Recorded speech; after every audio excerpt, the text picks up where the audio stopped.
అందరు respond అయ్యాలో, politics side కూడా అందరు రెస్పాండ్ అయ్యాలో, ఒక శిల్పారెడ్డి తప్ప వాళ్ళ ఫ్రెండ్ రెస్పాండ్. ఎందుకని అంటే గొడవ అసలు చెప్పాలంటే స్టార్ట్ అయింది అక్కడ నంజాలి పోవడం వల్ల మొత్తం చేంజ్ అయ్యి. సో అతను ఇప్పటివరకు ఒక రియాక్షన్ కూడా ఇవ్వలేదు, ట్వీట్ కూడా చేయలేదు. ఏంటిది మన పుష్ప 2 ఒకసారి వైఫ్ మాట పిల్లం మాట ఇంటే ఎట్లుంటుందో చూపించిండు. ఫస్ట్ సారి అసలు అప్పుడే మనోనికి కొంచెం తెలిసేస్తే బాగుండు. అప్పుడు కూడా వైఫ్ మాట విని అక్కడికి ప్రచారానికి పోయిండు. ఆ ప్రచారానికి పోయినప్పుడే మనం ఫ్లాప్ అయిపోయినాము. ఈసారి ఇని ఇప్పుడు ఈ 2000 తుంగలు ఒక్క తుంగ పట్టుకోరా షికావత్, నువ్వు పట్టుకుంటే వదిలేస్తా సిండికేట్ అన్నాడు. కాకపోతే ఈ షికావత్ ఎవరో గట్టిగా పెట్టేసిండు. ఈసారి అయితే ఎవరికో గట్టిగా కాలింది, తిరిగిచ్చేసిండు. మెగా ఫ్యామిలీ కుట్ర అయితే లేదనుకో. అట్లాంటిది ఏం లేదు. అట్లాంటి కుట్రలు పెట్టుకొని చేసే మెగా ఫ్యామిలీ కాదు. వాళ్ళ ఫ్యాన్స్ కూడా ఉండరు. అట్లాంటి అవసరం కూడా లేదు దాని వెనకాల. సో మరి బెయిల్ దొరుకుతుందంటారా లేకుంటే రిమాండ్ బెడ్రూమ్ లో వెళ్ళి పోలీస్ వాళ్ళు అతను అది ఒక్కటి కొంచెం బాధ అనిపిస్తుంది. ఎందుకంటే అట్లా ఆయన ఏం పెద్ద తీవ్రవాది కాదు, ఇక పోతే దొరకడు అన్నట్టు కాదు. కాకపోతే ఇమీడియట్లీ గా పట్టుకొని వేరే అంటే ఇప్పుడు చంద్రబాబు గారు కానీ పవన్ కళ్యాణ్ కానీ వాళ్ళు ర్యాలీ చేసినప్పుడు వాళ్ళ ఫ్యాన్స్ కూడా చనిపోయి ఉంటారు. ఒక చాలా జరిగాయి. సో వాళ్ళ మీద పెట్టిన కేసులు 8 మందికి పెట్టిన చాలా మంది అంటున్నారు. అది ఇక్కడ జరిగిన దానికి అది రాజకీయ కోణమా లేకపోతే వాళ్ళ చనిపోయిన వాళ్ళ తాలూకానా అనేది తెలియదు. పాపం చనిపోయిన ఆమెకైతే న్యాయం జరగాలి. మరి ఒక 25 లక్షలతోటి ఇక్కడ వాళ్ళ బాబు కూడా హాస్పిటల్లో ఉన్నాడు. ఆయనను సేవ్ చేసుకోవడానికి ఆ డబ్బులు ఖర్చు అయితే కావచ్చు. ఆ బాధల నుంచి బయటికి రావడానికి వాళ్ళ హస్బెండ్ కోలుకోవడానికి కూడా కొంచెం అదైతుంది. అంటే ఇప్పుడు కేసు పెట్టిన ఆయన విత్డ్రా చేసుకుంటే వస్తుంది.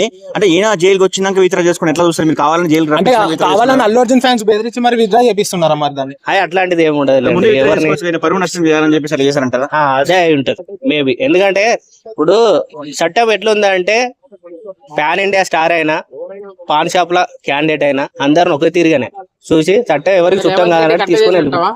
కరెక్టే. ఇక అది ఇక చట్టం దాని పని దాన్ని చేసుకోబోతుంది ఇక రేవంత్ రెడ్డి. వీటన్నిటికీ మూలం ఏంటంటే అల్లు అర్జున్ ఆ రోజు అక్కడికి వెళ్ళటం, అంతమంది జనాలు ఉన్నప్పుడు అక్కడికి వెళ్ళడం కరెక్ట్ అంటావా? ఆల్రెడీ పోలీసులకు ఇంటిమేషన్ ఇచ్చిల్లు అని చెప్పేసి ఒకటి నోటీస్ కూడా రిలీజ్ చేసిల్లు. మరి అందులో ఉంది వస్తున్నట్టుగా.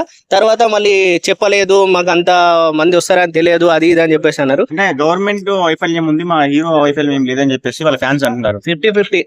ఒకటి ఆ బెనిఫిట్ షోకు ఎప్పుడూ వచ్చే వ్యక్తే, కాకపోతే బెనిఫిట్ షో కాకుండా రావాల్సింది నెక్స్ట్ డే మార్నింగ్ అట్లా వస్తే బాగుండు.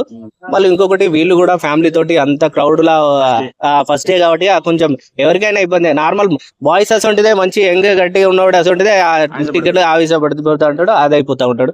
కానీ ఇక వాళ్ళకి ఎవరైనా చనిపోతారు అని చెప్పేసి ఎవరు ఊహించారు. ఒకవేళ ఊహించేది ఉంటే మనం అక్కడికి వెళ్ళాం. ఒకటి ఏంటంటే ఇప్పుడు అల్లు అర్జున్ గారు ఒక 10 ఏళ్ళు లోపల ఉన్న ఆయన ఒరిగేది ఏం లేదు. విషయం ఏంటంటే ఆయన ఉన్నా కూడా ఒరిగేది ఏం లేదు. బట్ ఆయన ఇచ్చే 25 లక్షలు కాకుండా వాళ్ళ ఫ్యామిలీని కొంచెం ఒక ₹1 కోటి అట్లా ఇచ్చేసి సేఫ్ సైడ్ చూసుకున్నాడు. ఇక్కడ ఇబ్బందులు ఉన్న వీళ్ళని చూసుకోవాలి కానీ ఇప్పుడు ఏదో అయిపోతుంది. ఈయనకేమో ఒరిగేది లేదు కదా. ఆరామ్సే అక్కడ కాఫీ తాగిండు, ఇక్కడ జీప్ ఎక్కిండు, ఇక్కడ దిగిండు. ఏదో ఒక రోజు ఇప్పుడు మండే రోజు ఏమో ములాఖాత్ పెట్టుకొని పోయి ఒకసారి చూసుడు అవుతుంది. చేసుకుంటా అన్నాడు. ఇప్పుడు వాళ్ళకు వీళ్ళకి లేని ఇప్పుడు ఇదంతా ఎందుకు? వాళ్ళు బాగానే ఉన్నారు, వీళ్ళు ఇక్కడ మధ్యలో ఈయన ఇరుక్కపోయినట్టు కదా. ఇప్పుడు నాన్ బెయిలబుల్ కేసులు పెట్టారు, అది ఇష్యూ కావచ్చు అంటారా? బెయిల్ రాదు కదా? మరి బెయిల్ రాదు ఇప్పుడు. అంటే ప్రజెంట్ అయితే ఇప్పుడు మండే రోజు మళ్ళీ హైకోర్టుకి వేసుకుంటారు కావచ్చు. హైకోర్టు తర్వాత అప్పుడు మనం ఏం చెప్పలేం కదా.